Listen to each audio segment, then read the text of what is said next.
Step 4, अब values put करते हैं फॉर्मूला में। हम L equals 5, N equals 4, Pn equals 5 डालते हैं। स्टेप 5, कैलकुलेट करते हैं।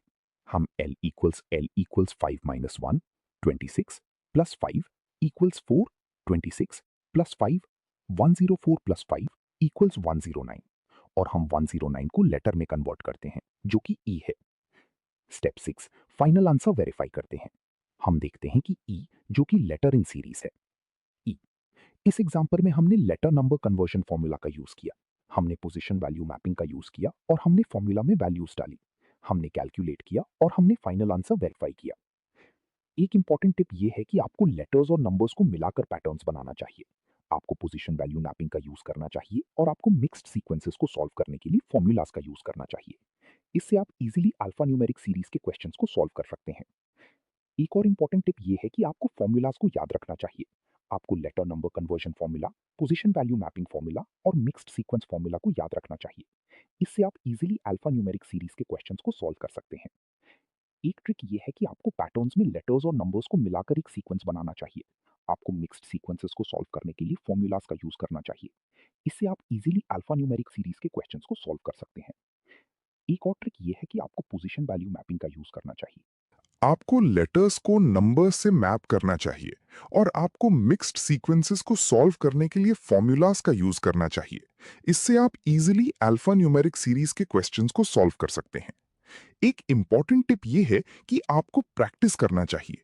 आपको अल्फा न्यूमेरिक सीरीज के क्वेश्चंस को सॉल्व करना चाहिए और आपको फॉर्मूलाज को याद रखना चाहिए। इससे आप इजीली अल्फा न्यूमेरिक सीरीज के क्वेश्चंस को सॉल्व कर सकते हैं। Practice question number 1. Find the next letter in the series A1, B2, C3, D4, E5. इसका आंसर पिंड कमेंट में चेक करिए। सबसे पहले हमने अल्फा न्यूमेरिक सीरीज के बेसिक्स को समझा। हमने combined letter number patterns, position value mapping और मिक्स्ड सीक्वेंसेस को डिटेल में समझा। हमने letter number conversion formula, position value mapping formula और मिक्स्ड सीक्वेंस फॉर्मूला को याद किया। हमने फॉर्मूलाज को यूज किया और हमने क्वेश्चंस को सॉल्व किया। एक इंपॉर्टेंट पॉइंट यह है कि आपको प्रैक्टिस करना चाहिए। आपको अल्फा न्यूमेरिक सीरीज के क्वेश्चंस को सॉल्व करना चाहिए और आपको फॉर्मूलाज को याद रखना चाहिए। हमने टिप्स और ट्रिक्स को भी डिस्कस किया। हमने एक इंपॉर्टेंट टिप ये दिया कि आपको लेटर्स और नंबर्स को मिलाकर पैटर्न्स बनाना चाहिए। हमने प्रैक्टिस क्वेश्चंस को भी डिस्कस किया। हमने 5 प्रैक्टिस क्वेश्चंस को दिया और हमने उनका एक्सप्लेनेशन भी दिया। अंत में हमने समरी किया। हमने सभी कॉन्सेप्ट्स को समराइज किया और हमने आपको प्रैक्टिस करने के लिए एनकरेज किया। तो दोस्तों, आज का टॉपिक यहाँ पे कंप्लीट होता है। उम्मीद करता हूँ आपको ये वीडियो हेल्पफुल लगी होगी। दोस्तों, मैंने कमेंट सेक्शन में कुछ बहुत इंपॉर्टेंट प्रैक्टिस क्वेश्चंस शेयर किए हैं जो प्रीवियस ईयर एग्जाम्स में बार बार पूछे गए हैं। प्लीज इन क्वेश्चंस को जरूर सॉल्व करिए और अपना आंसर कमेंट में लिखिए। मैं आपको रिप्लाई करूंगा कि सही है या गलत। अगर ये वीडियो आपको अच्छी लगी तो प्लीज लाइक बटन दबाइए। इससे मुझे मोटिवेशन मिलता है और आपके लिए और अच्छे वीडियोस बनाने में मदद होती है। और अगर आपने अभी तक चैनल सब्सक्राइब नहीं किया है तो अभी करिए और बेल आइकन जरूर दबाइए ताकि हर नई वीडियो की नोटिफिकेशन आपको मिल सके। ये 200 पार्ट्स की कंप्लीट सीरीज है। एक भी वीडियो मत मिस करिए। अगर आपने पूरी सीरीज कंप्लीट कर ली तो एग्जाम में रीजनिंग सेक्शन में फुल मार्क्स पक्के हैं।